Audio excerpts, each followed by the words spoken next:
একটা কথা কই রাখি, আমার বউয়ের সামনে জীবনে প্রথমবার এত কথা বলার সুযোগ পেয়েছি। একটা মেয়ে আসলে যেরকম হাজবেন্ড ড্রিমে যেরকম হাজবেন্ড হয়তো মেয়েরা চিন্তা করে, ও অ্যাকচুয়ালি ওরকমই। আমি একটু মনে হয় মানে রাগী বেশি, বাট ওর দিক থেকে অনেক বেশি কেয়ারিং। অধিকাংশ মানুষ বলে যে মেয়েরা এখন খালি টিকটক করে বেড়ায়, নট দ্যাট। যারা করে তারা করে, কিন্তু অধিকাংশ বাঙালি নারী এখনো আমার মনে হয় 90 থেকে 80 ভাগ বাঙালি নারী স্বামী সন্তান পরিবার নিয়ে করে, এবং তাদের উন্নয়নের জন্যই মাথার ঘাম পায়ে ফেলে রিমু তার একজন। আমি বলবো তোমরা ভাই সবাই ওর জন্য একটা হাততালি দাও। একটা বিজনেস করার ক্ষেত্রে অনেক স্ট্রাগল করতে হয়। একটা নারী, যেহেতু একটা নারী যখন একটা বড় বিজনেস দাঁড়া করে, তখন এটার পেছনের গল্প অনেক থাকে।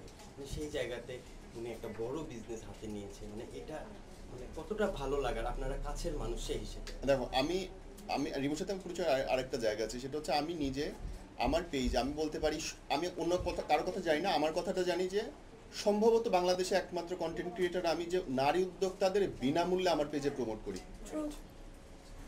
আমাকে আজ পর্যন্ত কেউ বলতে পারবে না যে আমি কারোর কাছে 10 টাকা নিয়েছি, বরং আমি উল্টা তাদের চা খাই, নিজে বানা খাই, যদি রোজার দিন না হয়।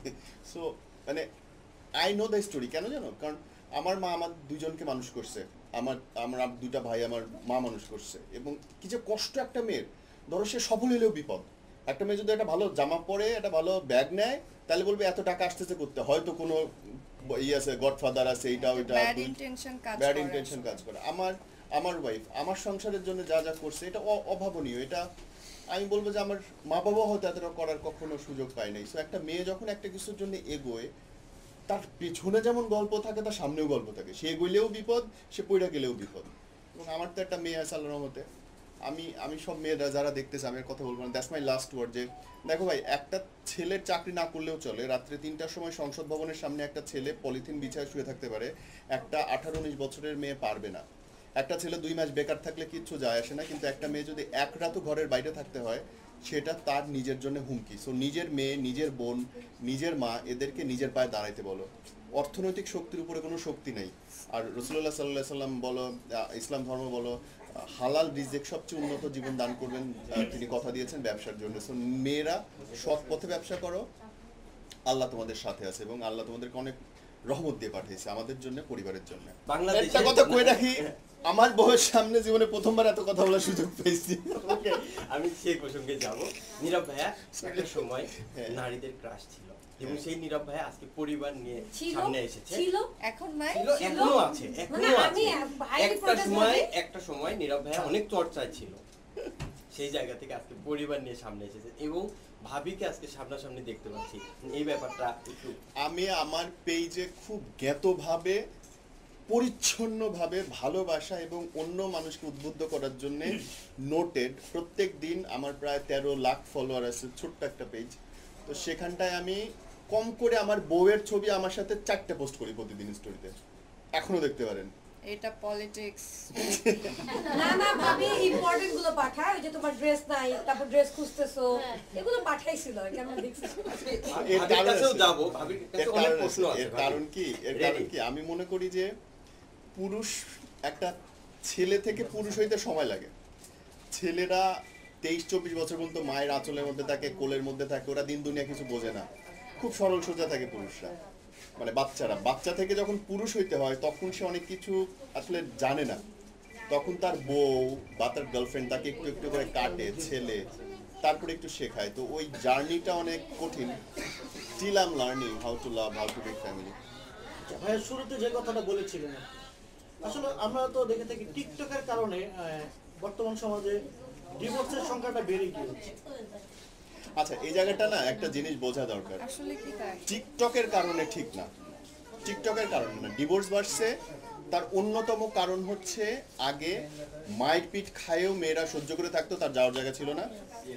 এখন মেয়েরা জানে যে সে রাস্তায় গেলে গার্মেন্টসে হলেও চাকরি করতে পারবে, দেশের এই উন্নয়নটা হয়েছে। So I don't think so TikTok বা কোনো কিছু দায়ী, বরং টিকটক অনেক ক্ষেত্রেই হেল্প করছে ব্যবসা দাঁড় করানোর জন্য। কিছু মানুষ প্রতিবন্ধী সবসময় থাকবে, এবং এটা তাদের রুচি থাক, এটা তাদের অসুস্থতা থাক, মেনে নিতে হবে। সব জিনিসেরই খারাপ ভালো আছে ভাই। ভাবি একটু আপনার কাছে যাব। আজকে নীরব ভাই আপনার পাশে, এবং না, নীরব ভাই ছাড়া হয়তো বা অনেক কথা বলতে পারেন, কিন্তু পাশাপাশি আছে তার সম্বন্ধে কিছু অভিযোগ আপনার কাছ থেকে। তুই কেমন সংসার করতে চাস ভাই, কি সমস্যা? বলেন। অভিযোগ অভিযোগ আসলে আমি তেমন কিছু খুঁজে পাই না, কারণ হচ্ছে 8-9 বছর আমাদের সংসারের বয়স হয়ে গেল, তো ছোট ছোট ছোট ছোট অনেক কিছুই থাকে, বাট এই যে এরকম ইয়ে করে বলতে, পয়েন্ট আউট করে যদি বলতে যাওয়া যায় তখন তো আসলে অনেক বড় কিছু ছাড়া মাথায় আসে না, তো ওই রকম বড় কিছু আল্লাহর রহমতে ওর নাই। স্বামী হিসেবে নীরব কেমন বলো, আপনার আমি কাছে? ফুলকে নিয়ে শুনবো বিশ্বস্ত। অনেক কেয়ারিং, লাভিং, তারপর রেসপন্সিবল। একটা মেয়ে আসলে যেরকম হাজবেন্ড, ড্রিমে যেরকম হাজবেন্ড হয়তো মেয়েরা চিন্তা করে, ও অ্যাকচুয়ালি ওরকমই। আমি একটু মনে হয় মানে রাগী বেশি, বাট ওর দিক থেকে অনেক বেশি কেয়ারিং। কেয়ারিং শব্দটাই আমার কাছে মনে হয় যে পারফেক্ট। আচ্ছা, প্রাউড ফিল হয় কি? ও আমার জীবনে আর্জিং শুনেই নাই। সিরিয়াসলি, মানে আমাদের বিয়ের আগে ওর সাথে দেখা হওয়ার পরে যখন আমাকে জিজ্ঞেস করছে আমার শো শুনছো না, তারপর এখন বলে যে মনে হয় শো শোনো নাই দেখেই তোমার সাথে আমার বিয়ে হয়েছে। আচ্ছা ভাবি, আপনি যখন রেগে যান ভাইয়া কি দিয়ে আপনার রাগ ভাঙায়? ঘুমাই। ও ঝগড়া করে না, রাগ আসলে মেয়েরা বুঝতে পারবে যে মেয়েদের রাগটা তখন আরো বেশি উঠে যখন কথার উত্তরগুলা না পাওয়া যায়, তখন এই জিনিসটা ওর যে অভিযোগটা এখন মনে হয় আসতেছে, এইটা একটা অভিযোগ ওর প্রতি।